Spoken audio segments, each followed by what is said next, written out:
देखो, बगदीराम था, बगदीराम की शादी हुई तो पत्नी भी उसको बहुत अच्छी खूबसूरत पत्नी मिली। थोड़े दिन तक तो उसकी पत्नी अपने ससुराल में बढ़िया रही और सासू की भी अच्छी देखभाल करती, मगर धीरे धीरे उसने अपना रूप दिखाना शुरू करा और सासू से वो लड़ाई करने लगी और पति से बोली कि अगर मुझे अपने साथ रखना है तो मैं तुम्हारी मां के साथ नहीं रहूंगी, मैं अलग रहना चाहती हूं।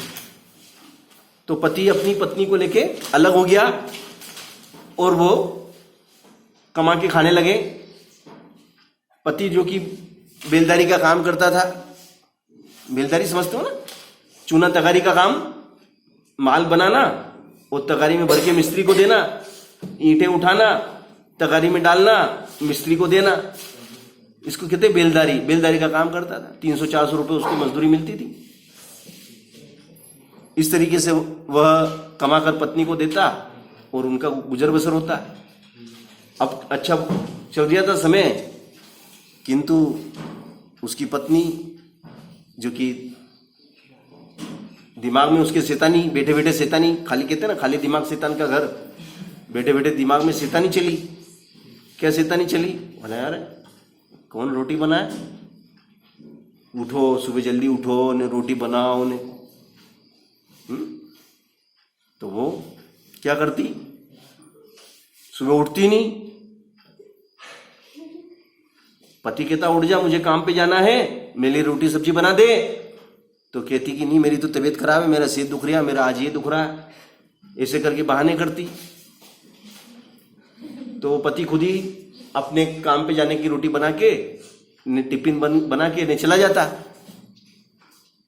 अब शाम को आता तो शाम को फिर वही नाटक, मेरा तो पेट दुख रहा है, मेरा सिर दुख रहा है, मेरी कमर दुख रही, मेरा हाथ दुख रहा है, मेरा पांव दुख रहा है।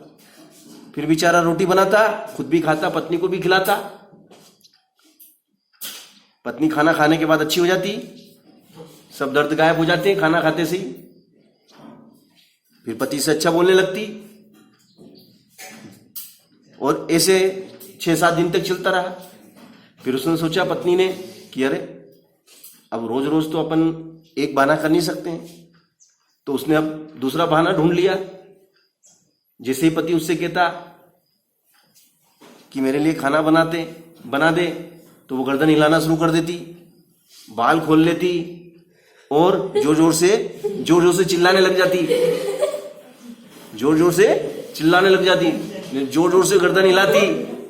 जैसे वो नहीं आते हैं, डाकन आ जाती है ना, डाकन आ गई, शरीर में डाकन आ गई, हवा का चक्कर करते।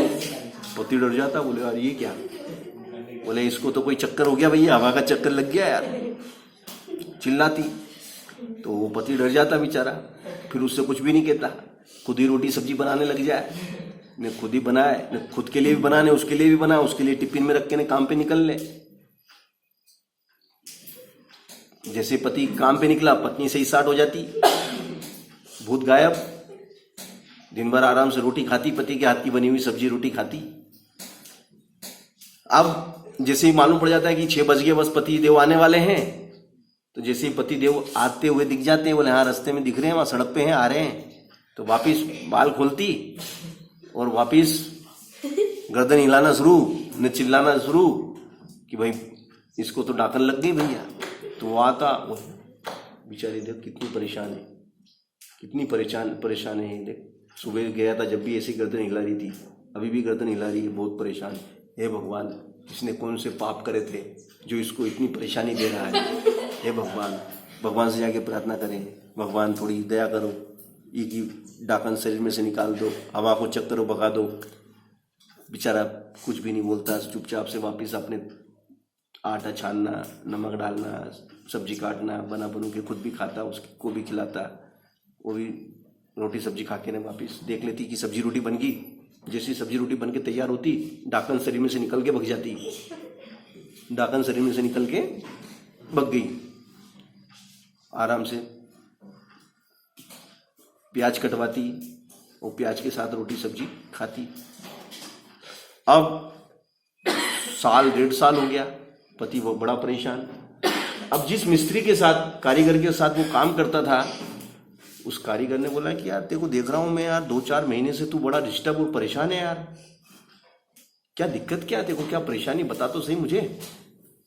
बोले यार मुझे क्या है, बहुत परेशानी है यार, वो मेरी पत्नी है ना, उसको डाकन लग गई यार, कोई हवा लग गई क्या पता, भगवान जाने, तो दिन भर गर्दन हिलाती रहती है यार, और वो मेरे को घर पे सब काम करना पड़ता है, मेरे कपड़े भी धोना, उसके भी धोना पड़ते हैं मुझे, मेरे भी धोना पड़ते हैं, झाड़ू निकालना, बर्तन मांजना, घर पोंछना, रोटी बनाना, मेरे लिए भी बनाना, उसके लिए भी बनाना, सब काम मुझे करने पड़ते हैं यार, बहुत परेशान हूँ मैं, और वो भी परेशान है। उस तो बोले ऐसी बात है, अच्छा तो देखो जब उसके शरीर में डाकन आती तो तेको मारती तो नहीं है। बोले नहीं नहीं नहीं, मैंने तो कहीं नहीं करे, मुँह रोटी सब्जी बना के ने कंप्लीट करो, 18 देर में वो डाकन निकल के शरीर में से चल जाए।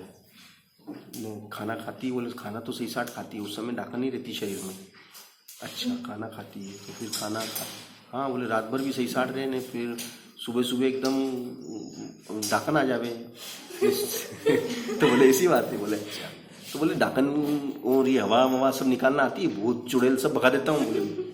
बोले क्या बात करते हैं, हाँ देखो मेरे को पहले बताना था ये बात, तो ये बात मुझे पहले बताना चाहिए थी, मुझे सब भूत चुड़ैल डाकन सब भगाना आता है।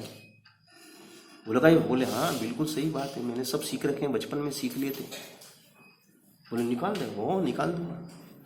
बोले कहीं ले जाने की जरूरत, बोले कहीं नहीं, सब कर दूंगा झाड़ फूंक।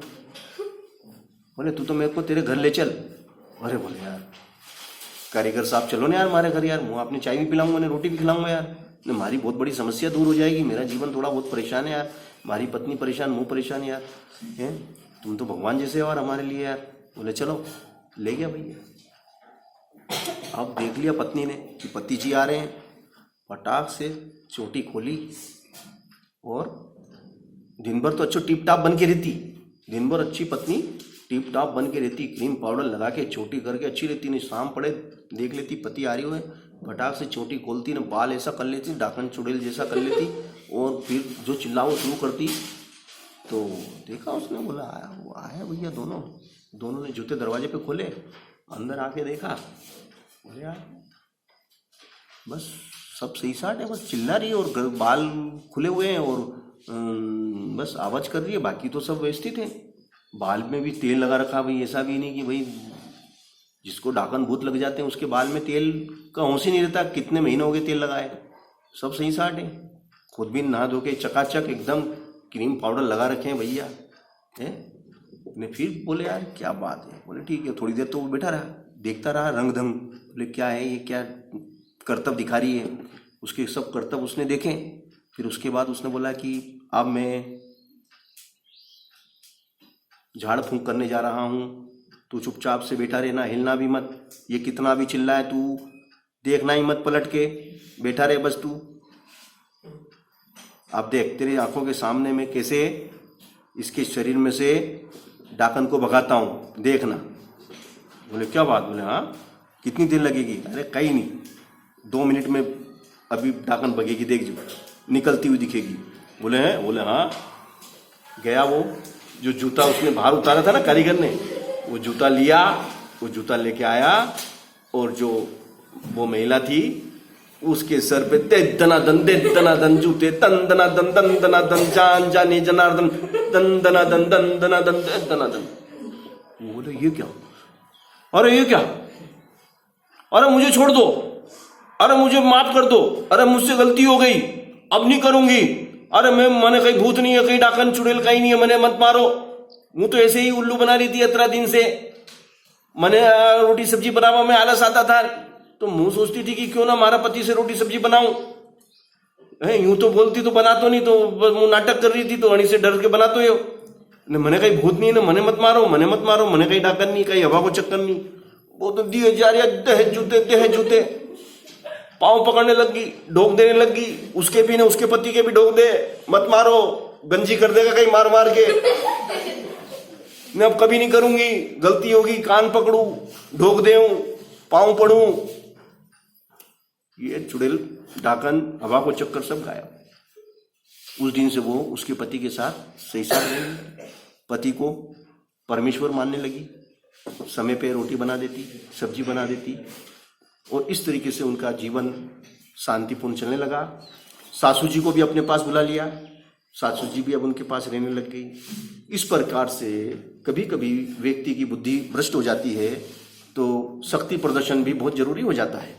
इस कहानी से हमें शिक्षा मिलती है कि हमें अपने विवेक और बुद्धि का समय पर इस्तेमाल कर लेना चाहिए।